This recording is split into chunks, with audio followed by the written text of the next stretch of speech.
Marshall County High School active shooter. People down, one unresponsive. Chaos inside the halls of a Western Kentucky high school. A 15-year-old male student walked into the school with a pistol in his hand, immediately opened fire. I got one shot in the head, one to the back, one to the abdomen. 2 students killed, and tonight 3 others in critical condition. This is a wound that is going to take a long time to heal, and for some in this community will never fully heal. Still, many unanswered questions tonight after that deadly school shooting. It happened just before the school bell rang at Marshall County High School in Benton, Kentucky, just an hour outside of the tri-state. The shooter is in custody, a motive still unknown. This is a very dynamic crime scene that requires a lot of examination. These are the tragic things that happen. There's no good answer for it. Now, updates continue to come into the newsroom on the number of victims. Kentucky State Police tell us a total of 20 students were victims. 16 of them were shot. 2 15-year-old students died. Bailey Holt died at the scene. Preston Cope was one of 5 flown to Nashville for critical care at Vanderbilt Medical Center, but died from a gunshot wound to the head.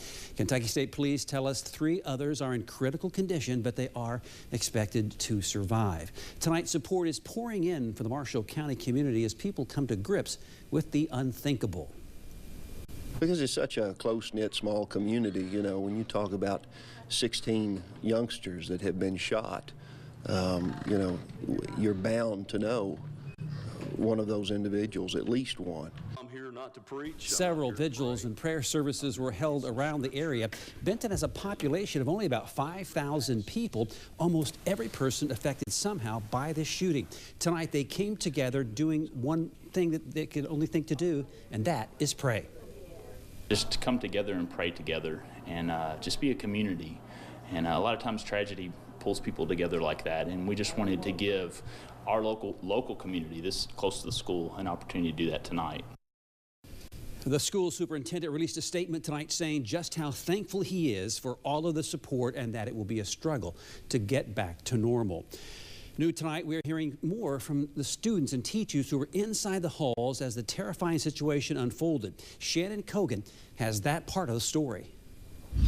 Now, the school will be closed for the next several days while authorities process the scene. The suspect still hasn't been identified by police.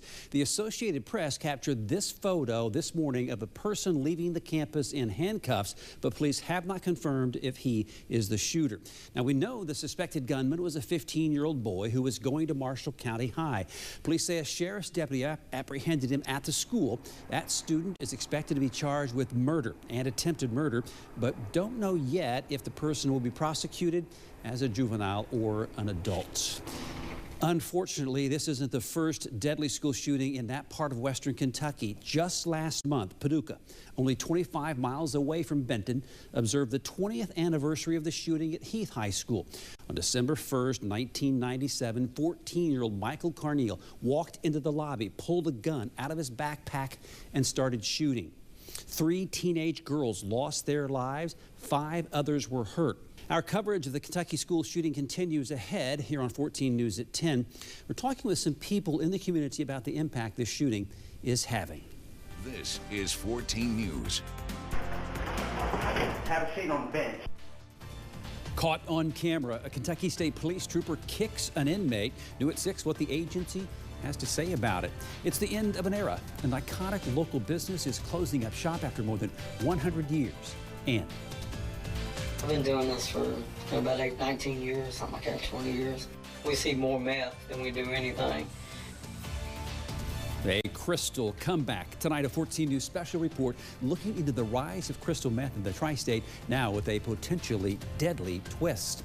Thanks for watching at 6. I'm Randy Moore. Our top story tonight stemming from this video, an incident involving a KSP trooper caught on surveillance camera at the Davis County Jail. Let's get right to Katie Capusta, who's live at the jail. Katie, is this trooper in trouble? When these kind of events happen, it does not help towards building trust and unity. New developments tonight after an immigration sting in Owensboro. We first broke this story last night at 10. ICE officials raiding 4 different Mexican restaurants in the city, and a spokesperson from the agency telling us tonight 13 people were arrested. We have team coverage tonight. Let's get right to Kate O'Rourke with new information on the raids. Well, this Papa Grande location on Kentucky 54 is open today following yesterday's raids. Thanks, Katie. ICE officials tell 14 News during targeted operations, they often find other people in the country illegally and make arrests. According to the agency's website, this year, 47% of those arrested were not criminals, but were in the country illegally. ICE says the other 53% of arrests made during raids are of convicted criminals. You can find all these stories and the bulletin we received from ICE officials about yesterday's arrests on the web at 14news.com. You can also read our stories in Spanish. Right now at 6, it's an alert day, and for good reason. Freezing rain, sleet, and snow make it a nightmare on the roads. Crews warn it could get worse as the night goes on. We are spread across the tri-state tonight with live team coverage to help keep you safe. We've learned that Ohio County is under a state of emergency. Let's get right to meteorologist Eric Garlick in the First Alert Weather Center with the very latest on this storm. Eric? That winter storm warning is going to keep. Eric, thanks. And look at this. Several drivers had a tough time getting up a hill on South Green River Road in Evansville. This is near Lincoln Avenue intersection. You can see several cars spinning out on the snow and ice-covered roads. Some had to try several times to get up the hill. Others just gave up and backed down. Thankfully, no one wrecked while our cameras were rolling. So we've been out monitoring road conditions all day long. Paige Hagan is out in the First Alert Interceptor to show you roads firsthand. Paige, where are you right now? Hey, Randy and Jackie, right now we just passed the Lloyd overpass heading southbound on Highway 41, and my driver here, 14 News photographer Adam, and I have been out here on the roads for several hours now tracking the conditions, and I gotta tell you guys, it is treacherous out here. We have seen numerous people stuck. Winter weather is affecting travel not only on the roads, but at the airport too. Kate O'Rourke is live there now. And Kate, every flight canceled at EVV today? That's right, Randy. No flights in or out of the airport today. And as you can see, I'm pretty much the only person here in what feels like a ghost town. Thank you, Kate. The combination of snow and ice is causing problems at airports around the region. This flight view map shows almost every airport in the storm's path with delays and cancellations, including Indianapolis, Nashville, and Cincinnati. Some airlines have issued travel advisories allowing travelers to reschedule flights for free. Now at 5, thousands of people are without water in western Kentucky. Davis County under a state of emergency. A boil water order is in effect across the entire county. A water main broke early this morning on 4th Street, flooding the entire area. Right now, officials have no timeline of when the water may be back. Let's get right to Beth Sweeney, who is heading up our team coverage tonight. Beth? Well, crews have been working here for hours. They are about to wrap up the excavation process. I want you to take a look behind me. You can see several pieces of machinery here as they've been lifting all that dirt out of the area. Good news here, OMU officials say they have located the source of this leak. There are actually 2 breaks in this location, a 20-inch and a 24-inch. So now that they've located the source here, they can start that repair process pretty shortly. Now, there's still no timeline on when your water will be restored. Because of this, OMU officials say they lost a lot of pressure, which led to many people turning on their faucets and having nothing. And this boil order affects all OMU customers, the Southeast, West, and East Water District, and the Whitesville Waterworks too. Now, if you are a part of this boil order, you want to boil that water for drinking or cooking for at least 3 minutes. OMU officials say you can still shower if you have pressure. Now, you may remember there was a major water main leak back in the fall here that led to a boil order. Now, here's how OMU officials say that this one is different. That we didn't lose as much pressure, we didn't lose as much water, so we did have water in our area. We were just under a boil water order. So this is different because a lot of people are turning on their taps and not seeing water and are concerned by that, but that was because of the draining of the pressure in the system very quickly. Now, officials are also asking that you exercise extreme conservation when it comes to using any water. Now, this means no car washing, watering your garden.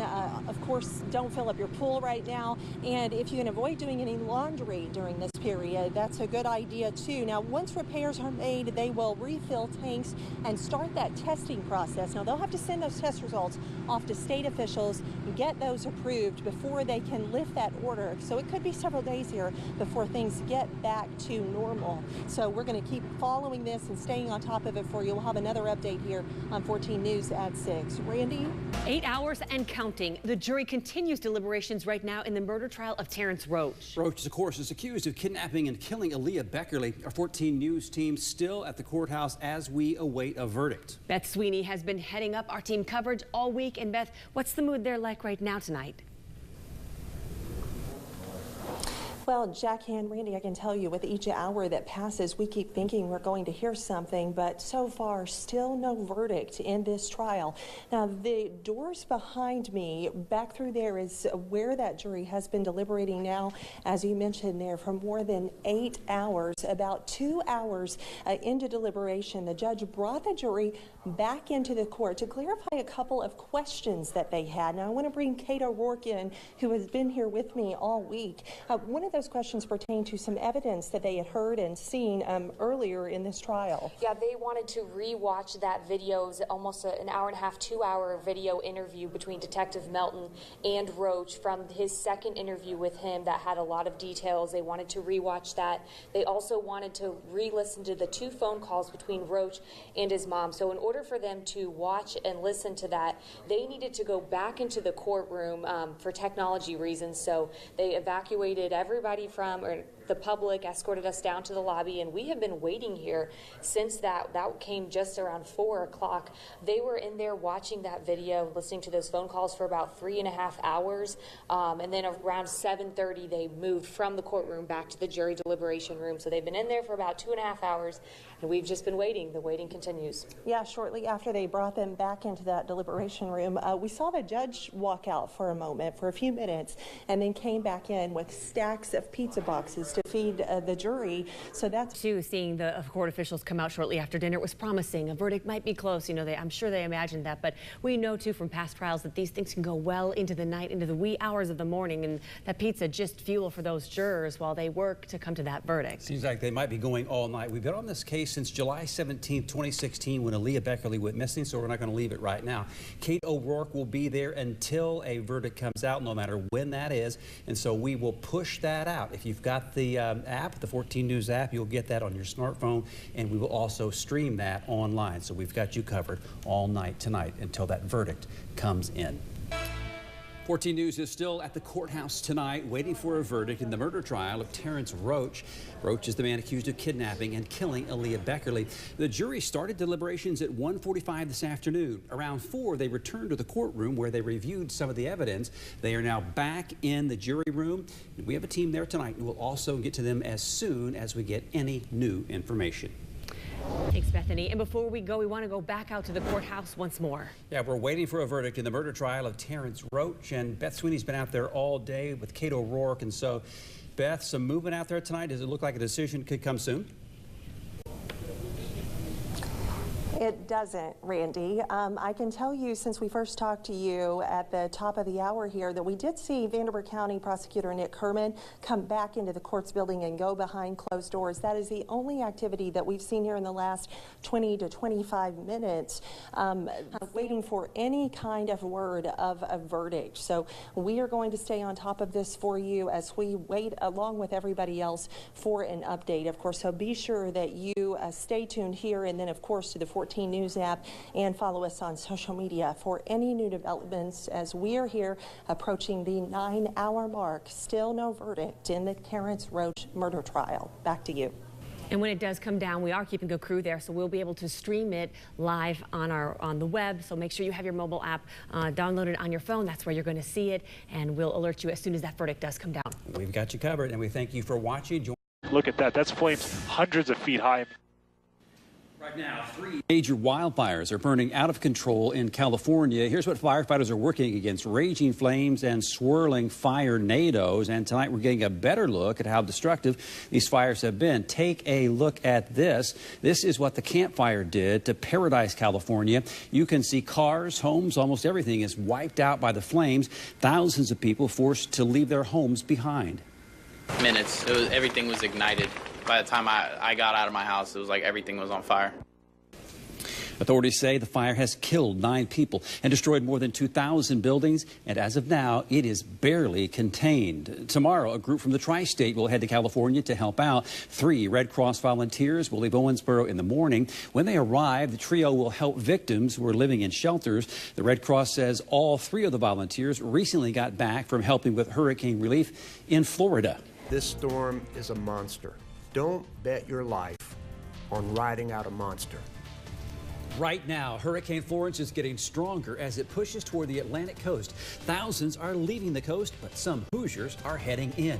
New problems with I-STEP. An error on the statewide standardized test is affecting thousands of Hoosier students, some here in the tri-state. 17 years later, the nation promising to never forget the 9/11 terrorist attacks. Around the nation, people paid tribute, pausing to remember the lives lost on that tragic day. Thanks for watching at 6. I'm Randy Moore. And I'm Jackie Monroe. We start tonight with that massive storm churning in the Atlantic. Now, this is a live look now. Nice day on Hilton Head Island, but that is going to change. Local officials warning Hurricane Florence is no joke, issuing mandatory evacuation orders. Today, it's moving day as people scramble to secure their homes before heading inland. A family from Evansville, now living in Virginia Beach, is among those packing up the car and leaving the coast. Kate O'Rourke talked with them today about how they are preparing for this storm. Well, this is the Schmidt family's first time dealing with their hurricanes. They're being a bit more cautious than most of their neighbors who are prepared to wait it out. Though we are still more than a day away from the storm, help is already on the way. Yeah, right now 100 members of Indiana's Task Force 1 from around the state are on the coast, and they left their headquarters in Indianapolis this morning, arriving in North Carolina just hours ago. They're expected to stay anywhere from a few days to a few weeks, depending on how bad the damage is. Volunteers with the Red Cross are already getting ready to help with the aftermath of Florence. Of course, Florence, we're told, 4 local volunteers are part of a group of more than 700 from around the country heading toward the coast. They'll be working at the shelters and evacuation centers. We'll have a report from the coast where tourist towns are starting to empty. But first, let's get to the first alert weather center. So Arden, obviously much calmer around here. Yeah, a lot calmer here. Live on the Tri-States News and Weather Leader, this is 14 News. I think it was at the last minute. It's just that a waste bill. A fix for Kentucky's pension crisis is waiting on the governor's desk. Many teachers and some lawmakers are not happy with it. Good evening, I'm Jackie Monroe. In just 7 hours, Kentucky lawmakers introduced and passed a 291-page overhaul of the state's pension system. That proposal was only made available to the public after the vote, and it happened in the early morning hours. Well, tonight, Paige Hagan talked to local lawmakers on both sides of the aisle and asked them why they voted the way they did. Paige? Yeah, Jackie, it's shocking how many times lawmakers pass bills like this without having time to read the full bill before the vote. One. Jackie? Paige, thanks. And as you just heard, the state capitol was filled with educators today, frustrated with the pension fix. Chants of shame on you and vote them out could be heard throughout the rotunda. And statewide, at least 25 school districts canceled classes after thousands of teachers called out sick for the day. And it was a movement organized on Facebook by 2 Kentucky women. Sharon Yu talked with one of the organizers who says she is not surprised how quickly teachers took action. The different geographic. Nima Brewer needed to get her message out fast. Any other mule bill, but they put it on that one. Are you kidding me? Teachers protested the bill in other ways too, like in Hancock County with a peaceful demonstration at a local grocery store. We are trying to do what we teach our kids to do. We teach our kids to stand up for themselves and stand up for each other. So that's what we're doing today. With so many teachers calling off, school leaders tell us they couldn't find enough substitutes to keep the doors open. District leaders told the crowd this morning they are supported, even if it doesn't feel like it from the state level. Some administrators are also worried about how the pension crisis could prevent would-be teachers from wanting to go into the education field. But we've got to find a path that moves the Commonwealth forward. That's really what it's all about. And right now that path looks pretty bleak. Governor Bevin was expected to sign that pension bill today after praising lawmakers on Twitter last night, but Bevin was in Cincinnati this afternoon attending Reds opening day at Great American Ballpark. He was on the field before the game presenting veterans the Kentucky Colonel certificates. The governor hasn't publicly commented on the pension bill today. Kentucky Attorney General Andy Beshear, though, was sounding off about that bill, and he joined teachers at the Capitol to protest it. Today we see democracy at its best, in the light, in the open, with hundreds and thousands of people. It's incredible. Beshear says he plans to file suit to stop the pension reform bill from going into effect. He says it breaks a promise to teachers, that promise being a guaranteed, secured retirement. The fallout from the pension bill isn't anywhere near over. Already, the Kentucky Education Association says a massive rally is planned for Monday at the state capitol. Thousands of teachers from around the state are expected to be there. You can find all of our team coverage on the pension reform bill and read a summary of the bill right now on our 14 News app. Hurricane Michael is a hurricane of the worst kind. New video just in from Florida. This is in Tallahassee, where Hurricane Michael made landfall as a Category 4 storm. You can see just how powerful those winds are, tearing buildings apart. Some gusts reached up to 150 miles an hour. And take a look at this as Hurricane Michael hit Panama City Beach. New construction on the coast collapsing from the heavy rain and from the winds. And now to the 14 First Alert Center. I can't believe how close we got to Category 5. I know, it was just a couple miles an hour. Yeah. And you know, to put it in perspective, around here we don't really have an idea of hurricane wind strength, but 155 would be an EF3 tornado, which is like the November 6th tornado. Several of the major ones that we've had have been in that range. So the damage you're seeing would be consistent with that. Check out the radar. Of course, the big question is, what's it going to do to the tri-state? The answer is nothing. However, you got to look here at where it's moving now toward Albany. Still tonight at 5, delayed mail delivery in the tri-state. The U.S. Post Office motto says neither snow nor rain nor heat stops couriers from delivering mail. But there's something keeping mailboxes empty in some tri-state neighborhoods. Some people still don't have their mail today. Several people have been calling our newsroom and posting to our Facebook page telling us they aren't getting any mail. Well, tonight we went to find out why deliveries aren't happening. Kate O'Rourke is live tonight in Newburgh. So Kate, what's the holdup? Well, Beth, it's actually the weather. Some people here in Newburgh tell me they haven't received their mail since last Thursday before the winter storm hit. Now, U.S. postal workers tell me that mail carriers are not actually required to deliver mail to the mailboxes if it seems dangerous. So that we start tonight with that deadly house fire. These 3 children, 11-year-old Danielle, 6-year-old Thomas, and 3-year-old Rosanna Plock Sims, they were all killed. Yeah, fire crews say the 3 were trapped on the 2nd floor. The flames too powerful for firefighters to get inside. We have been following this story for you all day long, starting with breaking news on Sunrise. Paige Hagan picks up our team coverage now at 10. A memorial continues to grow here outside the home on 15th Street. You can still smell smoke in the air, and it's a smell that reminds us how precious life is. The family is also looking for their dog, and this is a picture of Boo. He is a pit bull terrier mix. The family tells us they think he ran from the fire, and they're worried now that he's out in the cold. Now, this tragedy affects so many, including first responders who arrived to a house that was fully engulfed in flames. The Tell City Fire Chief says when his team arrived, they tried to go through an upstairs window to save the children, but the flames were so hot, so strong, they started burning even through their hoods. Can plan for it. You know, everybody trains and does everything they can in the event of this happening.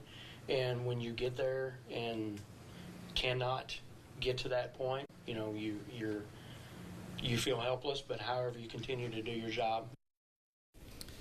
As for the victims who survived the fire, Red Cross officials tell us they've organized a team to help them in any way they can. And one way you could help is by donating things like clothes for the family. Donations are being collected at the Chuckles on 12th Street in Tell City, and that's where the mother Selena works. Employees are reaching out to local church groups to help out too. Our coverage also continues on our website and 14 News app.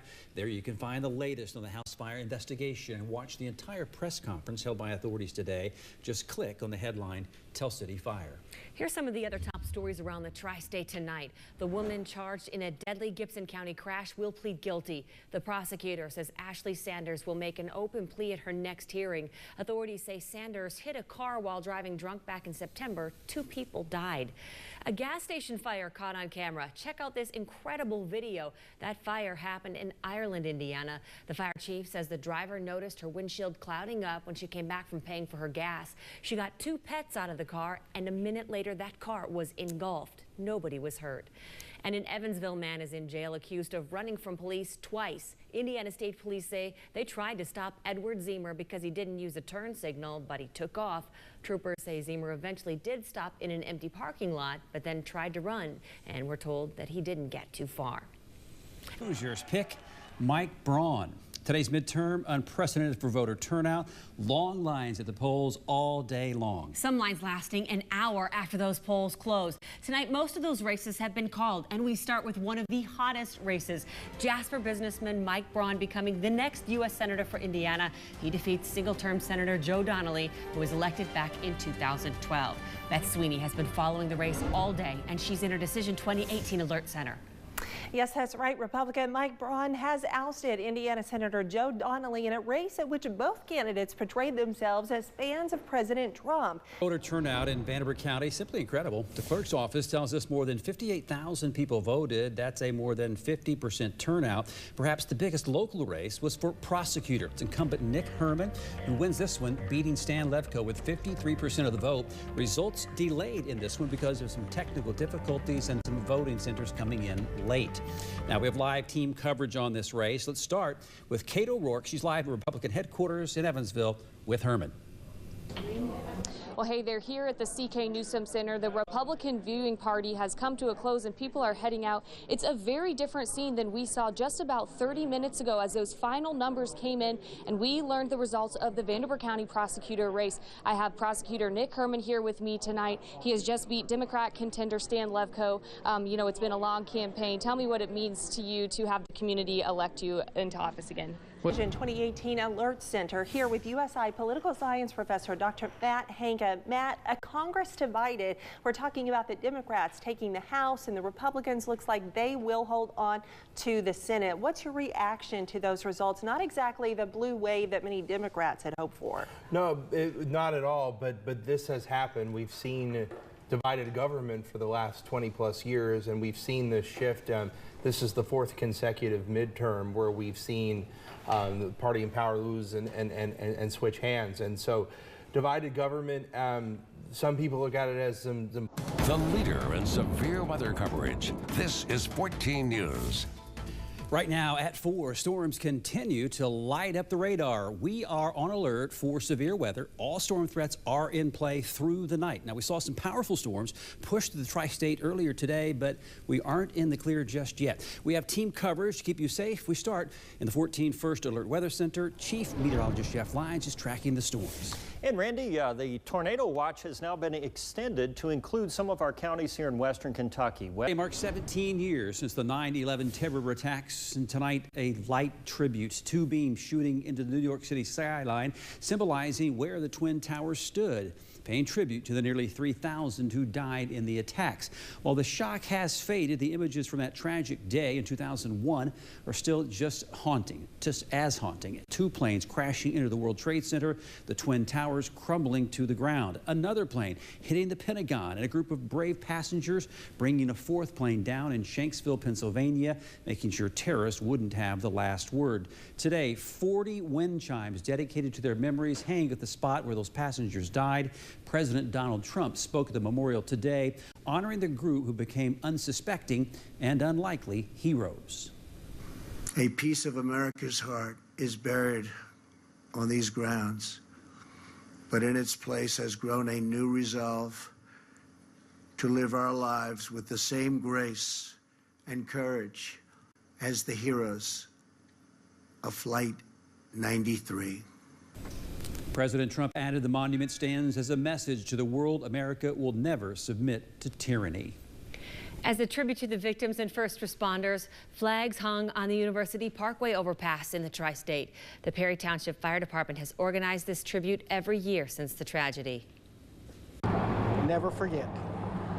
I mean, 17 years, and it seems like it gets less and less every year, but that's why we're here, to let people to remember. Never forget what happened on 9/11/2001.